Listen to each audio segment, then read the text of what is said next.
Imagina só essa cena, uma gaiola, a porta completamente aberta e lá dentro um pássaro que simplesmente não voa. Essa imagem, que vem de uma canção, é o ponto de partida para a gente analisar hoje as prisões que a gente não consegue enxergar. Essa é a pergunta central. O que será que mantém alguém em situações que machucam, mesmo quando a saída parece tão óbvia? Como é que uma porta aberta pode se transformar num muro invisível?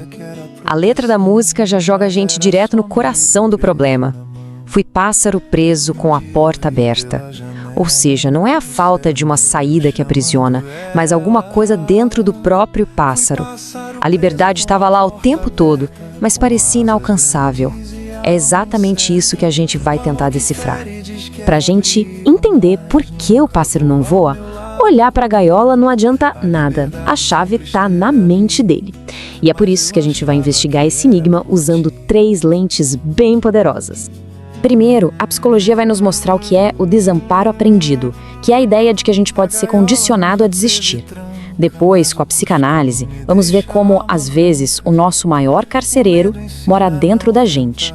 E por fim, a filosofia vai nos confrontar com uma ideia radical, a de que a liberdade em si pode ser algo apavorante. Então tá, se não existem grades de ferro, como é que essa prisão é construída?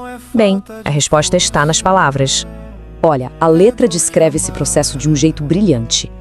2 palavras faziam parede. Pensa no peso disso.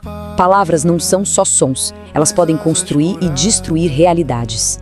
Elas podem criar um espaço mental tão apertado que a única opção que parece existir é se encolher para caber nele. A psicologia tem um nome para isso: desamparo aprendido. E é um conceito muito forte. Imagina tentar abrir uma porta trancada.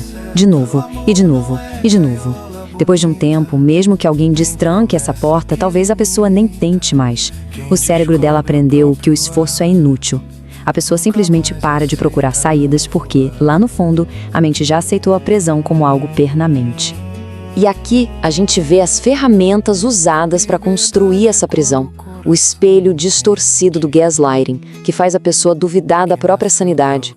O controle que vem disfarçado de cuidado, que amarra com o laço de uma suposta proteção.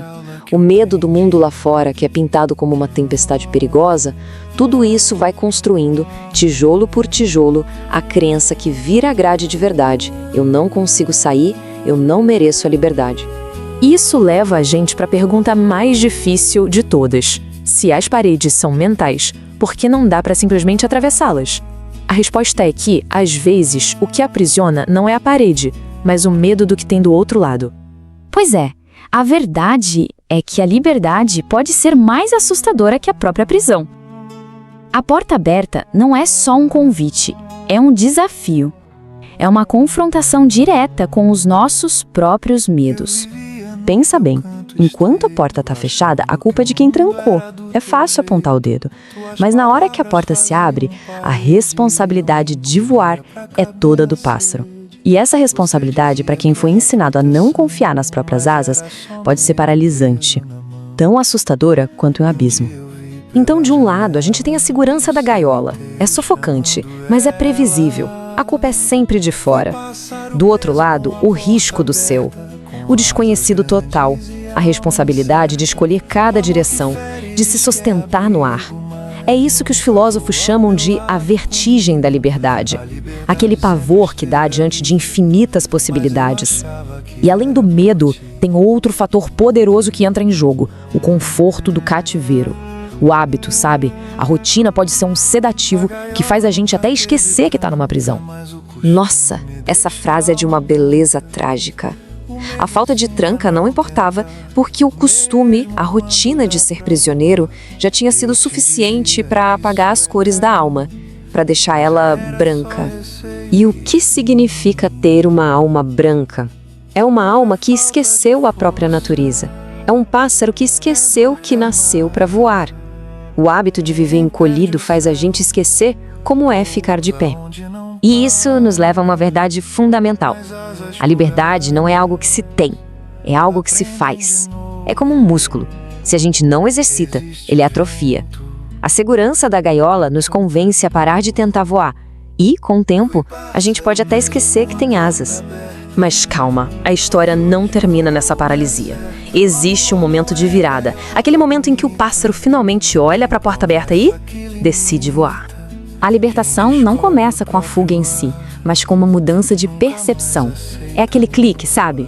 O momento em que a luz entra e revela que o tal abrigo era na verdade uma prisão, que a proteção era controle. Essa clareza, essa reinterpretação da realidade é o primeiro e mais difícil bater de asas. E essa nova percepção força uma redefinição do que é o amor. A gente deixa para trás o amor gaiola, aquele que corta as penas em nome da segurança, e abraça o amor asas, que entende que amar alguém de verdade é, acima de tudo, querer que essa pessoa voe, mesmo que seja para longe. E este é o clímax. Descobrir o próprio ar é sentir a própria força, a própria capacidade de se sustentar no mundo. E uma vez que essa sensação é experimentada, o retorno à gaiola se torna simplesmente impensável. A falsa segurança perde todo o seu encanto. No fim das contas, a jornada do pássaro não é sobre escapar de um lugar, mas sobre reivindicar no estado de ser. É sobre um ato interno de coragem, a decisão de ser quem se nasceu para ser. A lição não é sobre encontrar a porta aberta, mas sobre criar a coragem para atravessá-la. E assim, a canção se torna um espelho. Ela nos convida a olhar para as nossas próprias gaiolas invisíveis, aquelas que a gente habita por medo ou por costume. A pergunta final, então, não é para o pássaro, mas para cada um de nós. O que falta para confiarmos em nossas próprias asas e, finalmente, escolhermos o céu? O céu inteiro chamando ela.